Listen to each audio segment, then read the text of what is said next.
Nah, kenapa ini jadi tidak selesai? Yang pertama, karena memang viral. Ada yang memviralkan. Ya kita juga tidak bisa pungkiri ya. Sekarang viral ini penting. Iya betul. Kalau Penting. tidak viral tidak didengarkan. Yes. Itu bukan cuma kita yang ngomong loh. Kita bisa merasakan nih. Iya. Tapi Menko Polhukam aja ngomong hal yang sama. Profesor Mahfud MD di dalam stasiun, di salah satu acara di TV, beliau ngomong memang kalau ndak viral bisa ndak angkat nih. Nah, pejabat pun tahu tuh, gitu kan. Apalagi kita ya warga juga tahu lah.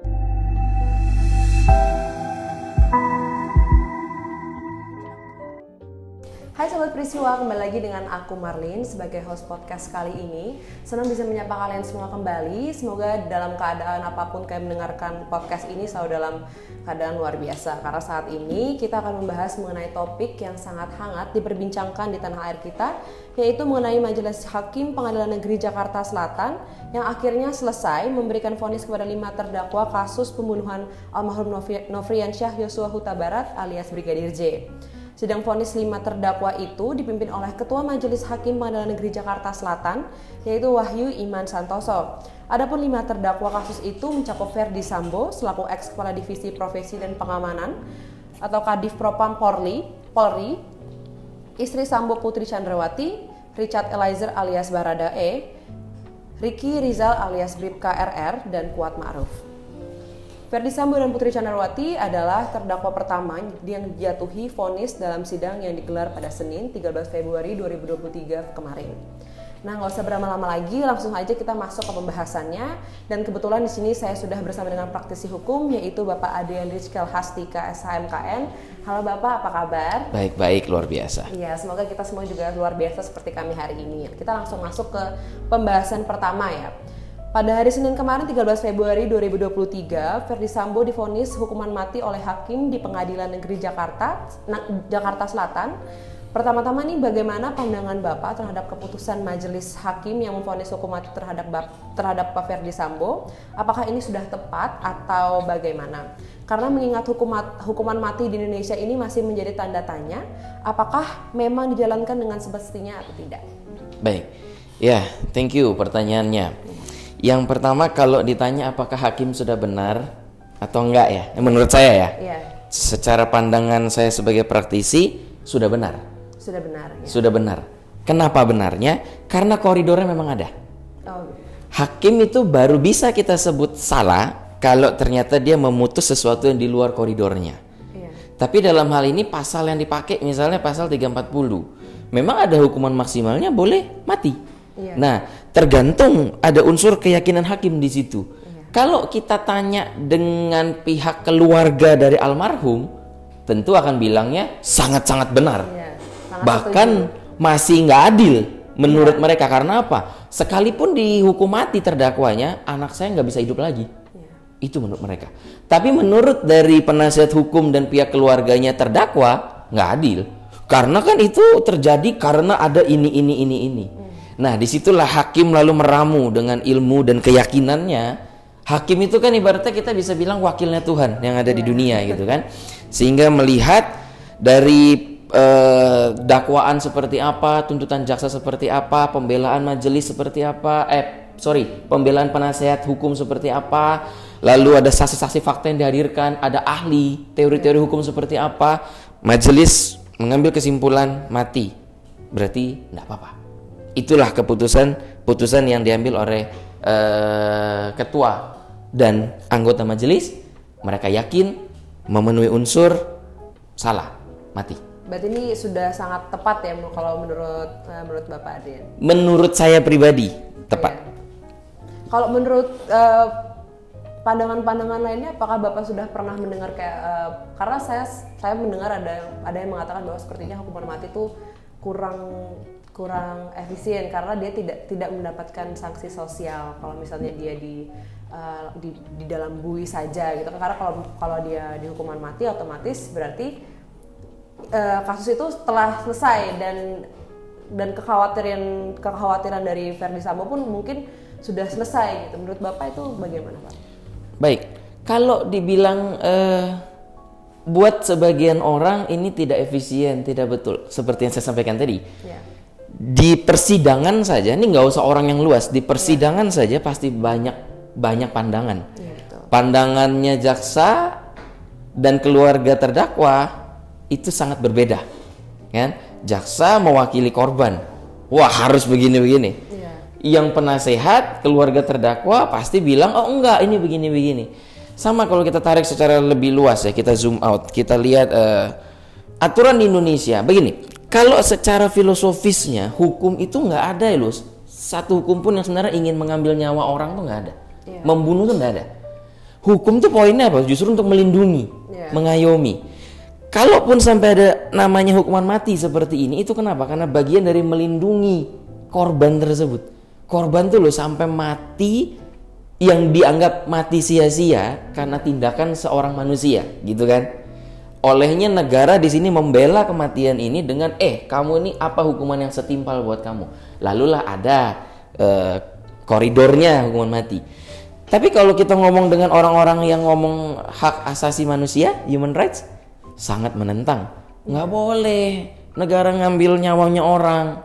Yang paling bisa ngambil hanya kebebasan dia, itu boleh kamu tahan. Makanya dimasukkanlah ke penjara. Nah, inilah yang ditimbang-timbang oleh negara dalam pelaksanaannya. Makanya kalau kita lihat ya, hampir nggak ada deh yang dihukum mati terus minggu depan ditembak, nggak ada. Pasti dia ditunggu lama dulu, setahun. Malah nih aturan yang baru katanya bisa 10 tahun. Kan gitu kan, yang nanti berlaku 3 tahun lagi tapi ya KUHP baru kita 10 tahun. Supaya apa? Kita lihat bagaimana dia. Itu udah bagian dari yang Marlin bilang tadi, ada sanksi sosial di situ. Bagaimana dia selama 10 tahun dia mungkin di dalam penjara tuh kan, di lapas mereka kerja. Nah itu ada sanksi sosial apa yang mereka hasilkan. Mungkin dari keahliannya beliau sebagai apa nanti, apa nih dampaknya buat lapas dan teman-teman di situ. Terus dalam 10 tahun mungkin dia bisa mencermati, aduh kesalahan saya gini, dia bisa tobat.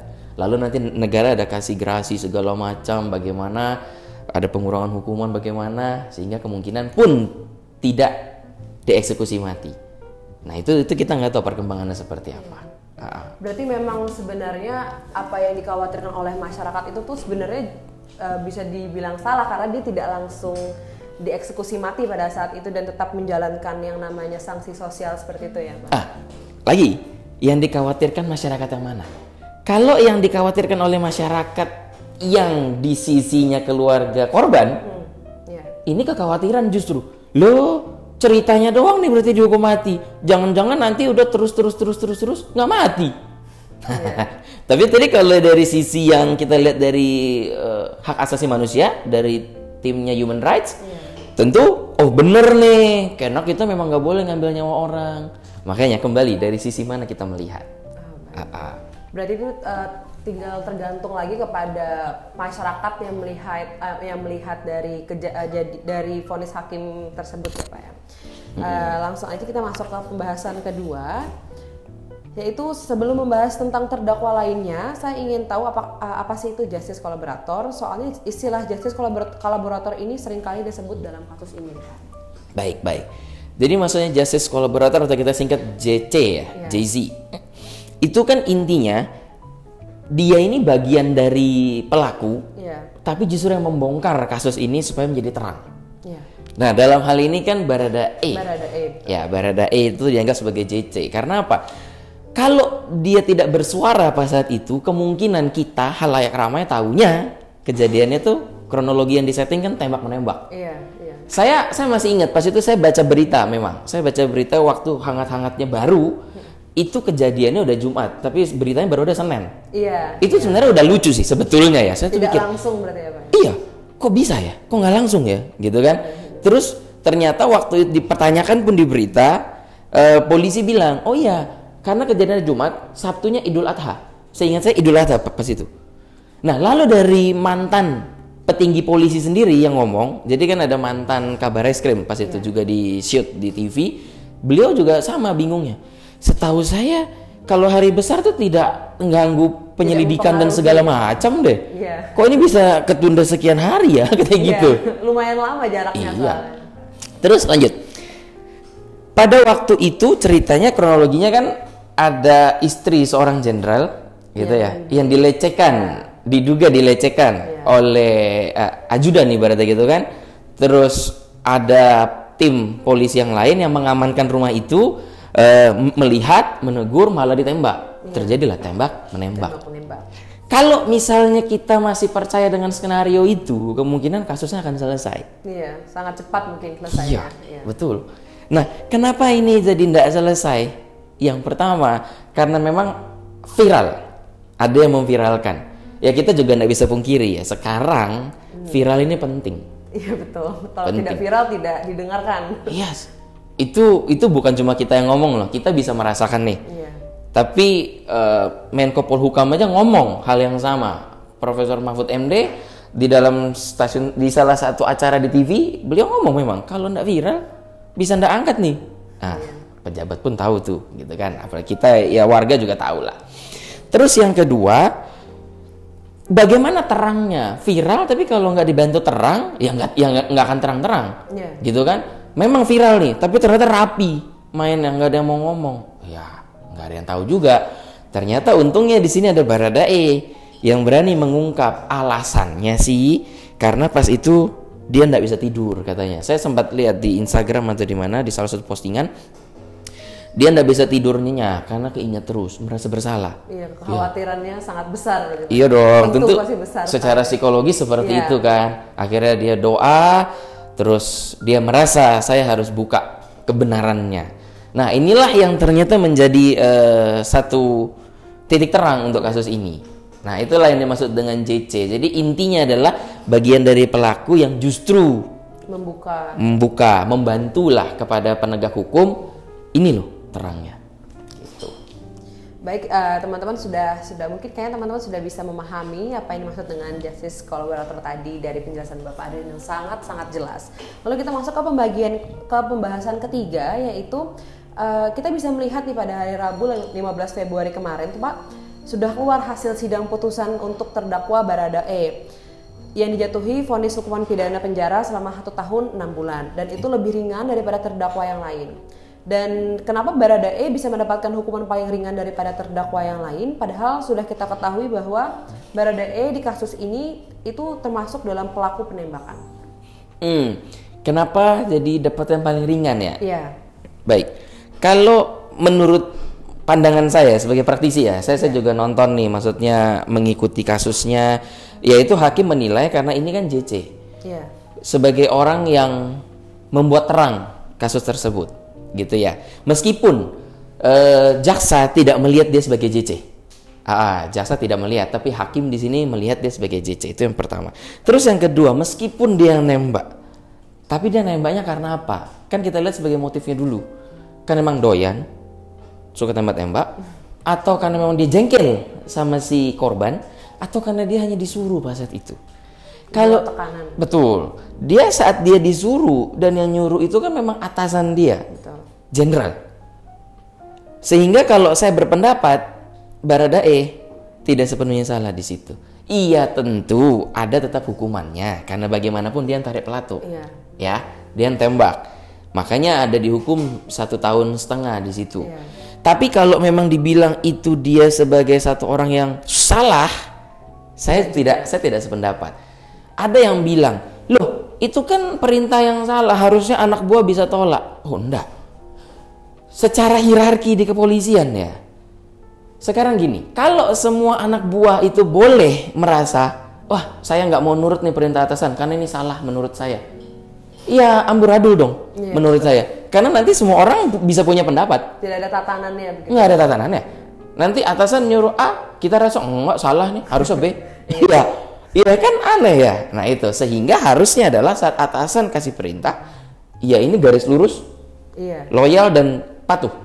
Lepas kalau yang salah itu atasan, ya atasan bertanggung jawab. Itu menurut saya. Karena harusnya dia kan tidak ujuk-ujuk jadi atasan. Harusnya saat dia naik jadi atasan, itu memang karena dia dianggap mumpuni. Itu menurut saya. Sehingga kalau dibilang ini salah, sepenuhnya salah, saya tidak setuju. Tadi yang pertama karena ada hierarki perintah di situ. Dua, katakanlah, kita ambil contoh, saya mereka-rekakan nih, membayangkan.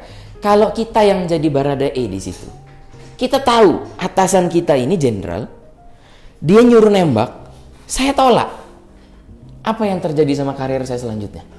Bisa jadi saya dihabisin secara karir, bisa jadi malah saya yang dihabisin orangnya. Kenapa? Timbang gue buka mulut.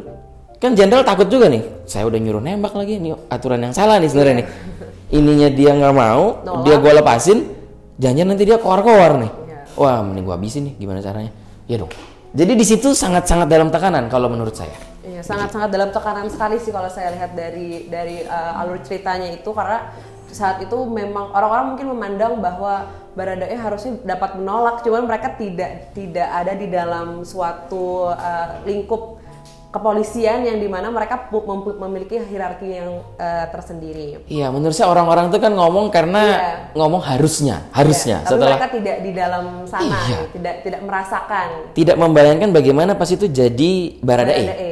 Apalagi Barada, itu kan pangkat paling rendah ya. Iya. Terus dia masih muda, masih baru. Iya. Masih baru tuh kita masih nggak tahu situasi. Iya, hanya tahu saat atasan kasih perintah A, kita hanya siap laksanakan.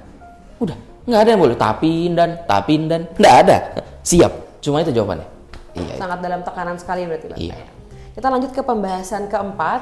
Seperti yang kita ketahui, berita beredar luar sana, Baradae ini ingin sekali agar ia tetap bertugas sebagai anggota kepolisian dan tidak dipecat. Apakah permohonan itu bisa dikabulkan mengingat dia sedang menjalani masa hukum pidana? Bagaimana nih Pak? Baik, kalau itu kan memang beritanya juga baru nih kemarin ada sidang etiknya Baradae, dan di situ kepolisian mengambil satu keputusan nih kan, dia tetap sebagai polisi, dia tidak dipecat. Iya, dan menurut saya pribadi lagi sudah tepat. Iya. Saya ini bukan lawyernya Baradae ya, tapi kalau ngelihat secara zoom out, menurut saya pribadi nih, ya benar aja, karena lagi-lagi tadi dia tidak sepenuhnya salah, dia hanya menjalankan perintah. Jadi kalau dilihat dari satu sisi, wah ini dia salah nih, dia nembak, ada salahnya. Iya. Tapi kalau dilihat dari satu sisi, dia sangat patuh dan loyal sama atasan, ini bagus sekali, karena memang harusnya seperti itu. Iya, betul. Iya dong. Berarti kita bisa ketahui di sini bahwa Baradae mendapatkan haknya untuk tetap menjadi seorang polisi di Kepolisian Republik Indonesia. 4 terdakwa pada kasus pembunuhan Brigadir J kan sudah divonis nih Pak oleh hakim Majelis Agung, dan sampai sekarang kabarnya keempat terdakwa ini mengajukan banding atas putusan yang dibacakan Majelis Hakim. Nah, apakah dalam tahap banding ini bisa meringankan hukum para terdakwa Pak? Bisa, dan itu memang hak ya. Jadi gini, bagusnya di Indonesia, menurut saya nih, bagusnya kita tuh nggak ada yang mutlak, kamu salah gitu, enggak. Di tingkat pertama kamu dianggap salah, kamu masih bisa kok punya hak untuk banding, gitu kan. Banding masih bilang salah, kamu masih punya buat kasasi, buat PK. Tapi kalau semuanya salah, ya mengertilah, berarti emang semua orang anggap kamu salah, ya bener salah nih, gitu kan. Ya udah, tapi kan haknya ada, ranahnya ada. Nah, sehingga dalam hal ini sangat-sangat boleh buat yang terdakwa tersebut yang sudah diputus gitu kan, sudah dapat vonis untuk mengajukan banding. Nah, nanti lepas apakah bisa lebih ringan, bisa, atau tetap menguatkan putusan pengadilan negeri, bisa juga. Nah, jadi kita nggak tahu bagaimana. Berarti apakah keempat terdakwa ini pengajuan bandingnya itu akan kemungkinan besar diterima oleh Majelis Hakim atau tidak Pak? Mengingat apa yang mereka perbuat ini sudah benar-benar salah ya menurut saya. Nah, itu kan menurut kita tapi. Nah, untuk menurut Majelis Hakim Tinggi, nah kita nggak tahu gitu kan. Cuma ya kita percayakan kepada para hakim tersebut. Kita yakin percaya beliau-beliau juga mengerti tentang aturan hukum, bagaimana perkembangan di masyarakat, dan bagaimana keyakinan para beliau, begitu kan? Sehingga ya sangat-sangat bisa. Bahkan yang sekarang diputus segini misalnya nih kan, nanti setelah banding jadi lebih tinggi, bisa. Oh bisa berarti bisa. Ya? Iya, tapi kecuali kalau yang vonisnya Pak Sambo ya, karena udah mati kan udah yang paling tinggi. Iya, paling bisa mungkin turun. Tapi kalau vonis yang di bawahnya atau mau dibuat lebih tinggi ya bisa-bisa saja. Sangat-sangat mungkin sekali. Sangat-sangat mungkin. Iya, jadi belum tentu loh banding itu menguntungkan, kasasi menguntungkan, belum tentu. Contoh kasus nyata yang memang secara naik malah jadi ambiar, kasusnya Angelina Sondak pas saat itu. Itu awalnya saya lupa persisnya ya, cuma harusnya tuh di sini, tahu-tahu dia naik ke atas, tinggi. lagi. Bahkan sampai kasasi kalau nggak salah tinggi gitu. Nah, saya lupa persisnya, cuma itu kasus yang pernah terjadi. Baik, terima kasih Bapak Adrian atas diskusi pada hari ini. Baiklah Sobat Peristiwa, demikian pembahasan mengenai Majelis Hakim Pengadilan Negeri Jakarta Selatan akhirnya selesai memberikan vonis kepada 5 terdakwa kasus pembunuhan almarhum Nofriansyah Yosua Huta Barat alias Brigadir J. Terima kasih telah mendengarkan podcast Peristiwa kali ini. Jangan sampai ketinggalan di podcast Peristiwa lainnya.